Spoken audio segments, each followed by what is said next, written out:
नमस्कार दोस्तों, हमारे चैनल भारतीय संस्कृति में आपका स्वागत है।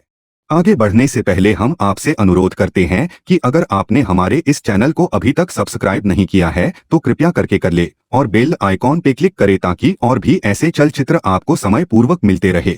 हमारे आज के इस चलचित्र का विषय है कावड़ यात्रा। कावड़ यात्रा श्रावण मास यानी सावन में होती है। इसकी शुरुआत श्रावण मास की शुरुआत से होती है और ये 13 दिनों तक यानी श्रावण की त्रयोदशी तक चलती है। सावन के महीने में कावड़ यात्रा के लिए श्रद्धालु उत्तराखंड के हरिद्वार, गोमुख और गंगोत्री पहुंचते हैं।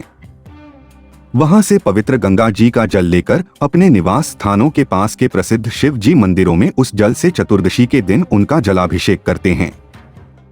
दरअसल कावड़ यात्रा के जरिए दुनिया की हर रचना के लिए जल का महत्व और सृष्टि को रचने वाले शिव जी के प्रति श्रद्धा जाहिर की जाती है, उनकी आराधना की जाती है, यानी जल और शिव जी दोनों की आराधना। कावड़ यात्रा का इतिहास और धार्मिक महत्व क्या है? अगर प्राचीन ग्रंथों, इतिहास की माने तो कहा जाता है कि पहला कावड़िया रावण था। वेद कहते हैं कि कावड़ की परंपरा समुद्र मंथन के समय शुरू हुई। तब जब समुद्र मंथन में विष निकला तो संसार इससे त्राहि-त्राहि करने लगा। तब भगवान शिव जी ने इसे अपने गले में रख लिया, लेकिन इससे शिव जी के अंदर जो नकारात्मक ऊर्जा ने जगह बनाई उसको दूर करने का काम रावण ने किया। रावण ने तप करने के बाद गंगा जी के जल से पुरा महादेव मंदिर में भगवान शिव जी का अभिषेक किया, जिससे शिव जी इस ऊर्जा से मुक्त हो गए। इस यात्रा को कावड़ यात्रा क्यों कहा जाता है? क्योंकि इसमें आने वाले श्रद्धालु चूंकि बांस की लकड़ी पर दोनों ओर टिकी हुई टोकरियों के साथ पहुंचते हैं और इन्हीं टोकरियों में गंगा जी का जल लेकर लौटते हैं। इस कावड़ को लगातार यात्रा के दौरान अपने कंधे पर रखकर यात्रा करते हैं, इसलिए इस यात्रा को कावड़ यात्रा और यात्रियों को कावड़िया कहा जाता है। कावड़ यात्रा के बाद ज्यादातर कावड़िया किन शिवालयों में जाते हैं? माना तो ये जाता है कि श्रावण की चतुर्दशी के दिन किसी भी शिवालय पर जल चढ़ाना फलदायक है, लेकिन आमतौर पर कावड़िया मेरठ के औघड़नाथ, पुरा महादेव, वाराणसी के काशी विश्वनाथ मंदिर, झारखंड के वैद्यनाथ मंदिर और बंगाल के तारकनाथ मंदिर में पहुंचना ज्यादा पसंद करते हैं। कुछ अपने गृहनगर या निवास के करीब के शिवालयों में भी जाते हैं। श्रवण कुमार ने की थी कावड़ की शुरुआत। कुछ लोगों को मानना है कि पहली बार श्रवण कुमार ने त्रेता युग में कावड़ की शुरुआत की थी। अपने दृष्टिहीन माता पिता को तीर्थ यात्रा कराते समय जब वह हिमाचल के ऊना में थे, तब उनसे उनके माता पिता ने हरिद्वार में गंगा जी स्नान करने की इच्छा के बारे में बताया। उनकी इस इच्छा को पूरा करने के लिए श्रवण कुमार ने उन्हें कावड़ में बैठाया और हरिद्वार लाकर गंगा जी स्नान कराया। वहां से वह अपने साथ गंगा जी जल भी लाए। माना जाता है तभी से कावड़ यात्रा की शुरुआत हुई। रावण को माना जाता था पहला कावड़िया। पुराणों के अनुसार इस यात्रा की शुरुआत समुद्र मंथन के समय हुई थी। मंथन से निकले विष को पीने की वजह से शिव जी का कंठ नीला पड़ गया था और तब से वह नीलकंठ कहलाए। इसी के साथ विष का बुरा असर भी शिव जी पर पड़ा।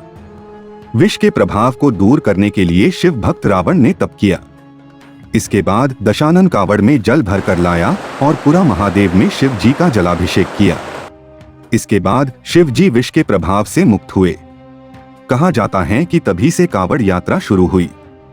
परशुराम जी थे पहले कावड़िया। कुछ विद्वानों का मानना है कि सबसे पहले भगवान परशुराम ने कावड़ से गंगा जी का जल लाकर उत्तर प्रदेश के बागपत के पास स्थित पुरा महादेव का जलाभिषेक किया था।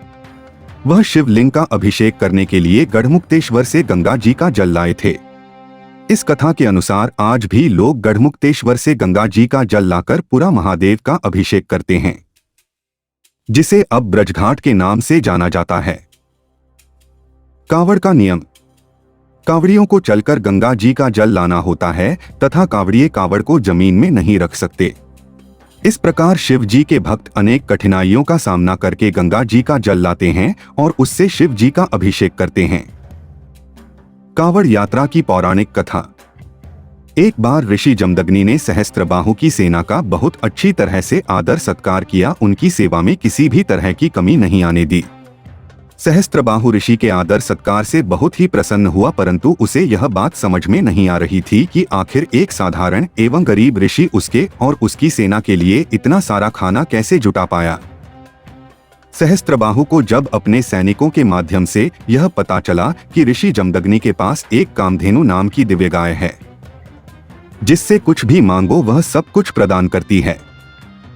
जब राजा को यह ज्ञात हुआ कि इसी कामधेनु गाय के कारण ऋषि जमदग्नि संसाधन जुटाने में कामयाब हो पाए, तो उस गाय को प्राप्त करने के लिए सहस्त्रबाहु के मन में लालच उत्पन्न हुआ। उसने ऋषि से कामधेनु गाय मांगी, परंतु ऋषि जमदग्नि ने कामधेनु गाय को देने से मना कर दिया। इस पर सहस्त्रबाहु अत्यंत क्रोधित हो गया तथा उसने कामधेनु गाय को प्राप्त करने के लिए ऋषि जमदग्नि की हत्या कर दी।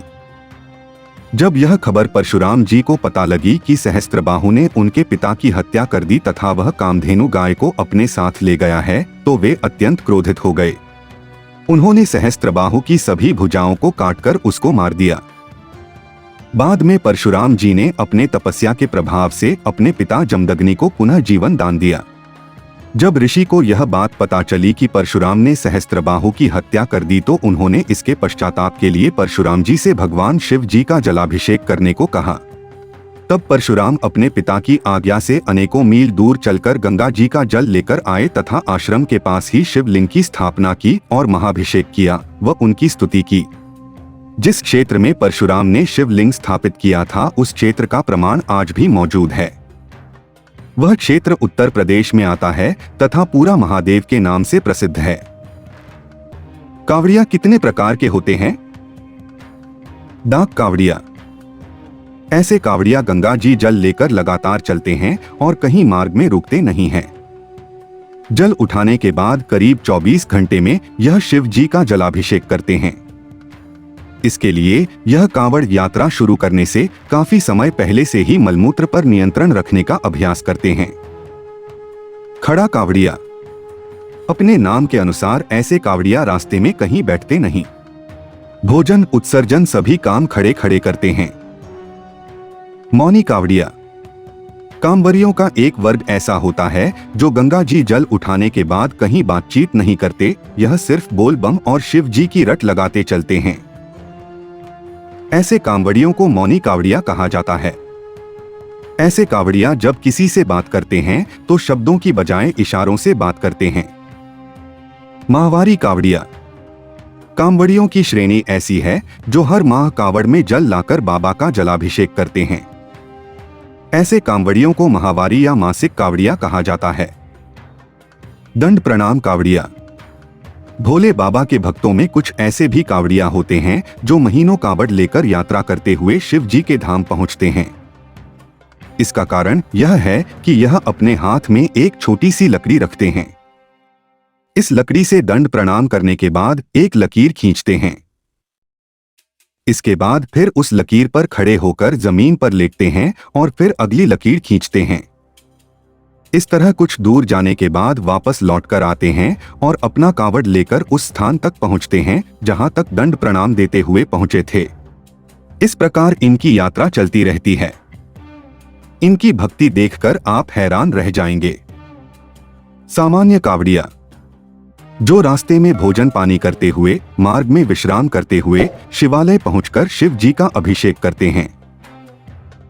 हमारे साथ बने रहने के लिए आपका धन्यवाद। कृपया इस चलचित्र को ज्यादा से ज्यादा शेयर करें और हमारे चैनल को सब्सक्राइब एवं बेल आइकॉन पर क्लिक करें। धन्यवाद।